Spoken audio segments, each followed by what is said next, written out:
तत्सवितुर्वरेण्यं भर्गो देवस्य धीमहि धियो यो नः प्रचोदयात्। सबको सादर नमस्ते जी। हम सत्यार्थ प्रकाश में ईश्वर के विभिन्न नामों की चर्चा कर रहे थे, जिसके अंतर्गत हमने पढ़ा कि परमात्मा का नाम देवी भी है, गणेश भी है, गणपति भी है, कुटस्थ भी है। तो देव देवी एक ही अर्थ में आता है, वही परमात्मा। देवी गायत्री भी है। तो आज हम पढ़ेंगे वही शक्ति भी है। तो जैसे गायत्री शक्ति पीठ कहते हैं ना, तो शक्ति माने क्या? शक्ति माने ईश्वर ही है, और उसकी शक्ति और वो दोनों अलग अलग नहीं है। जो शक्ति है वही ईश्वर है, जो ईश्वर की शक्ति है वही ईश्वर है। तो ईश्वर को शक्ति क्यों कहते हैं? परमेश्वर का एक नाम शक्ति भी है, तो क्यों है? इसका उत्तर स्वामी दयानंद लिखते हैं, शक्ति शक्तो, इस धातु से शक्ति शब्द सिद्ध होता है या शक्ति शब्द बनता है। यह सर्वम जगत कर्तुम शक्नोति स शक्ति, जो सब जगत के बनाने में समर्थ है, इसलिए उस परमेश्वर का नाम शक्ति है। तो ईश्वर का एक नाम क्या है? शक्ति। क्यों शक्ति है? क्योंकि वो समर्थ है। किसके लिए समर्थ है? सर्वम जगत कर्तुम शक्नोति, सभी जगत को करने में समर्थ है। तो जगत के निर्माण करने में समर्थ है, इसलिए परमेश्वर का नाम शक्ति है। वही गायत्री है, वही शक्ति है, वही देवी है, वही दुर्गा भी है। हाँ, परमात्मा का नाम दुर्गा भी है, क्योंकि वो कठिनाई से प्राप्त होने योग्य है।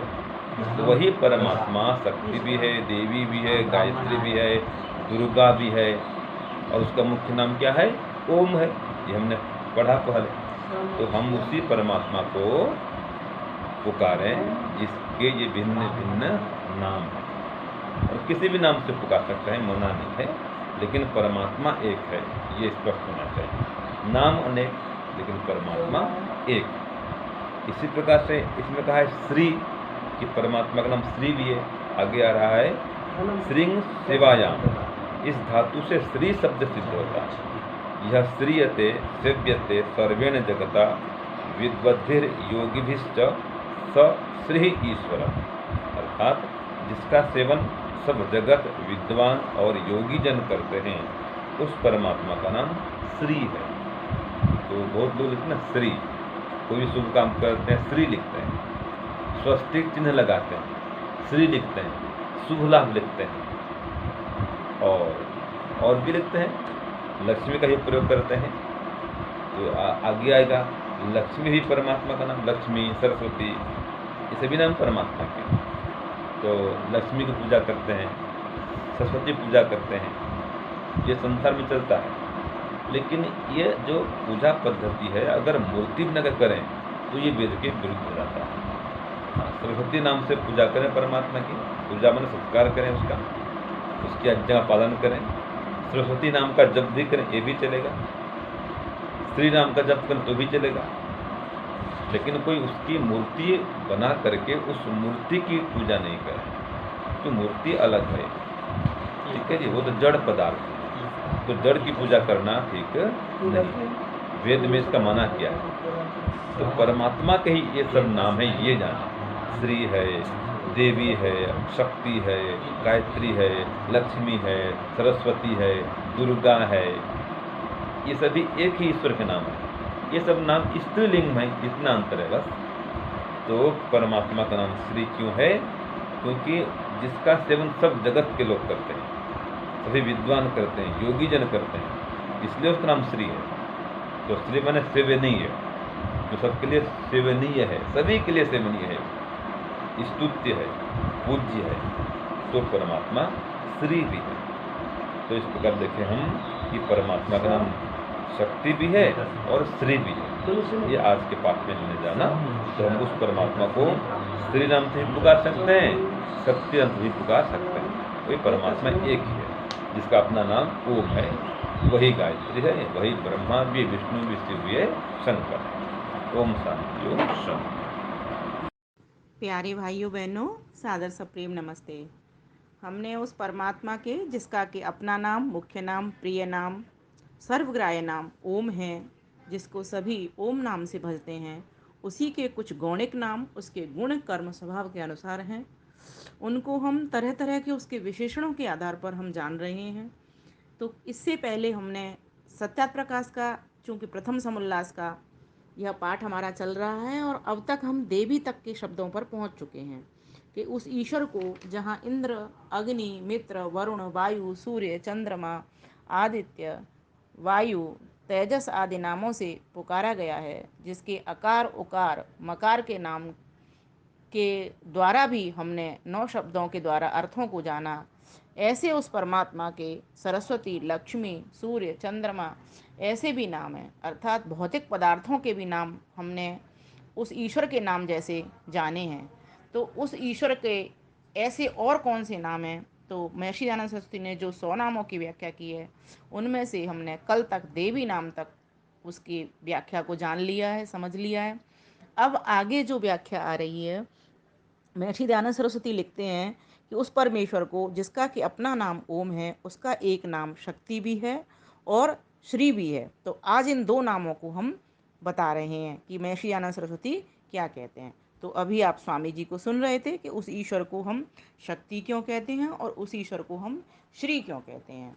तो बहुत ही सुंदर तरीके से यहाँ समझाया गया है कि उस परमेश्वर को शक्ति इसीलिए कहते हैं कि वह परमेश्वर क्या करता है, सारे जगत को बनाता है। क्योंकि ये जो बनाने की जो शक्ति है ना सारे संसार को, यह सिर्फ ईश्वर के ही पास है। एक कोई ऐसी शक्ति है जो इस सारे संसार का निर्माण करती है, ऐसे हम बोलते हैं ना, कोई तो वो शक्ति है। अब उस ईश्वर को आप कुछ कहते हो, कोई कुछ कहता है, कोई किसी नाम से भजता है। तो हम यहाँ पर कह रहे हैं कि उस ईश्वर का नाम एक शक्ति भी है, क्योंकि सभी लोग ये कहते हैं कोई तो शक्ति है जो सारे संसार को बनाती है। क्योंकि समस्त जीव अगर एक साथ भी मिल जाए ना, तो भी इस सारे संसार का निर्माण नहीं कर सकते। तो वो सारे संसार को निर्माण करती है बिना किसी की सहायता के, वह बनाने में सारे संसार को समर्थ है, इसीलिए उस ईश्वर का नाम शक्ति है। यह शक्ल शक्तौ शब्द से, धातु से सिद्ध हो रहा है ये शब्द। अर्थात यह सर्वम जगत कर तुम शक्नोति सशक्ति, जो सब जगत को बनाने में समर्थ हो, इससे उस ईश्वर का नाम शक्ति है। तो मैंने इसको पूरे को काव्य कर दिया है। और एक श्री शब्द भी है कि उस परमेश्वर का नाम श्री क्यों है। तो यहाँ पर यह बताया गया है कि श्री का अर्थ होता है सेवन करना। जैसे कहा जाता है ना, सृंज सेवायाम भज सेवायाम से भग बनता है, ऐसी श्री शब्द भी सृंज सेवायाम से बनता है। तो इसको इसका अर्थ बताया है महर्षि ज्ञान सरस्वती लिखते हैं, यह श्रीयते सेव्यते सर्वेण जगता विद्वद्भिः योगभिः च स श्रीय ईश्वर। अर्थात जिसका यह श्रीयते सेव्यते, जिसका सेवन कौन कौन करता है, सर्वेण जगता सारा जगत, विद्वद भी विद्वान, योग भी और योगी लोग करते हैं, इसीलिए उस परमात्मा का नाम श्री है। और वास्तव में आपने देखा होगा, ये जो श्री नाम है ना, ये श्री लोगों के अपने नाम में भी लगता ही है। बहुत सारे लोग बच्चों का नाम होता है, मेरे भाई का नाम भी श्री भगवान है, उसमें भी श्री लगा हुआ है। मेरे मौसा जी का नाम तो अकेला ही श्री था, जो ईश्वर का नाम श्री है ना, वही नाम था मौसा जी का नाम, उनका श्री मौसा जी हम उनको बोला करते थे। तो कहने का भाव यहाँ के लोगों के भी नाम ये श्री वर्ण करते हैं उसका, तभी तो लगाते हैं कि हम भी सब उस श्री से युक्त हो जाएं। जैसे वो परमेश्वर श्री से युक्त है, शोभा से युक्त है, ऐश्वर्य से युक्त है। श्री के बहुत सारे अर्थ होते हैं। धन से युक्त है। हम एक मंत्र बोलते हैं ना आचमन में, ओम अमृतोपस्तरणमसि स्वाहा अमृता पिधानमसि स्वाहा सत्यम यश श्रीय श्रेताम स्वाहा। तो ऐसी श्री हमको परम पिता परमेश्वर आप देना कि जिससे हम इस यश को, ऐश्वर्य को, धन को, संपत्ति को पाकर के हम आपके आनंद को भी भरने वाले बन जाएं। इसीलिए हम श्री लगाते हैं कि श्री आपका नाम है, और इस नाम हम चाहते हैं कि आपसे जुड़ करके हम आपके ज्ञान को, आनंद को प्राप्त कर सकें, आपके बल को प्राप्त कर सकें। तो यहाँ पर ये समझना चाहिए कि ईश्वर का भी नाम है, लोग भी उसका श्री का वर्ण करते ही हैं। और एक और आपने देखा होगा, श्री यंत्र भी लोग घरों में रखते हैं, वह एकमात्र प्रतीकात्मक है। अब लोग वो उतना तो समझ नहीं पाते हैं, यंत्र को लाके यंत्र को ही पूजना शुरू कर देते हैं, जबकि वह सिखाने के लिए तो ये है कि परमात्मा का एक नाम श्री है, तो उसे भूले नहीं, इसीलिए उसके प्रतीक बनने शुरू हो गए। लेकिन लोगों ने अब अब उसको तो भूला नहीं, यंत्र को तो, अब किसको भूल गए? उस मंत्र को भूल गए, उस मंत्रदाता को भूल गए, जिसने कि वो मंत्र दिया, वो ज्ञान दिया हमको कि मेरा नाम एक श्री भी है। ये यहाँ समझने की बात है। तो ऐसे श्री को तो वर्ण सभी करते हैं ना, विद्वान भी करते हैं, योग भी करते हैं, सब सभी लोग करते हैं, हम लोग भी करते हैं। हम भी चाहते हैं कि वो श्री हमारे भीतर आए, इसीलिए नामों के साथ भी श्रीमान और श्रीमती लिख दिया जाता है। श्री युत परमानंद जी महाराज, श्री युत, युत भी लगाया जाता है। तो यहाँ पर ये कहने की बात है कि श्री और शक्ति उस परमेश्वर के ये दो नाम और भी हैं। ऐसे तो हजारों नाम है उसके, अनेकानेक नाम है, हर प्रांत के, हर गांव के अलग अलग बदलते चले जाते हैं, हर देश के। इस एक शक्ति को हर कोई मानता है, अब उसको किसी भी नाम से कह ले। तो यहाँ पर इन दो नामों से खोला गया है कि श्री भी है परमेश्वर और शक्ति भी है। तो आइए इसका गायन कर लेते हैं। ते वो परमेश्वर शक्ति कैसे है अनंत सामर्थ्यवान व बिन सहायता धरे जगत, किसी में इतना सामर्थ्य ना जो करे जगत निर्माण समस्त, जो करे जगत निर्माण समस्त। इसीलिए उस ईश्वर का एक नाम शक्ति भी है आता, एक नाम शक्ति भी है आता, अपनी असीमित शक्ति से ही बने सकल जग निर्माता, बने सकल जग निर्माता। तो ऐसा सामर्थ्य सारे संसार को बनाने का उस सर्वशक्तिमान परमेश्वर के पास ही है, इसीलिए उसको क्या कहते हैं? शक्ति को सर्वशक्तिमान। उसमें हर वस्तु की सामर्थ्य है, हर काम की सामर्थ्य है। जहाँ जगत को बनाता है वहाँ पालन भी करता है, वहाँ संगार भी करता है, वेद का ज्ञान भी देता है, कर्मों का फल भी देता है, और कभी न सोता न जगता, प्रत्येक क्षण वो कर्म करता रहता है। हम लोग तो सोते हैं ना, जागते हैं, सब कुछ करते हैं, लेकिन वह ईश्वर ऐसा है, वह कुछ भी नहीं करता, मतलब प्रत्येक क्षण जगा हुआ है। ये दिन और रात हमारे लिए होते हैं, ये दिशाएं हमारे लिए होती हैं, उस परमेश्वर के लिए नहीं होती। तो इस प्रकार से हमें उसकी शक्ति का अनुभव करके उस शक्तिमान को वर्ण करना चाहिए। ऐसे ही श्री भी, और इसका भी गायन कर लेते हैं। सेवनीय जो सारे जग का योगी जन ज्ञानी विद्वान, योगी जन ज्ञानी विद्वान, इसीलिए वो परमेश्वर कहलाता सबसे श्री भगवान, कहलाता सबसे श्री भगवान।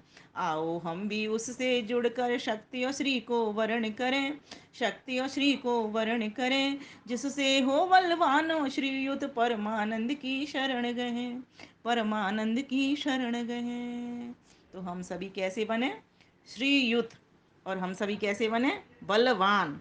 इसीलिए आपने देखा होगा जब किसी बालक को आशीर्वाद दिया जाता है तो क्या दिया जाता है? तुम आयुष्मान, तेजस्वी, वर्चस्वी, धीमान, श्रीमान, बलवान, विद्यावान भूय कहा जाता है ना। तो इसीलिए यह हमें समझना चाहिए कि उस परमेश्वर से हमें जुड़ना है, सबसे बड़ी बात।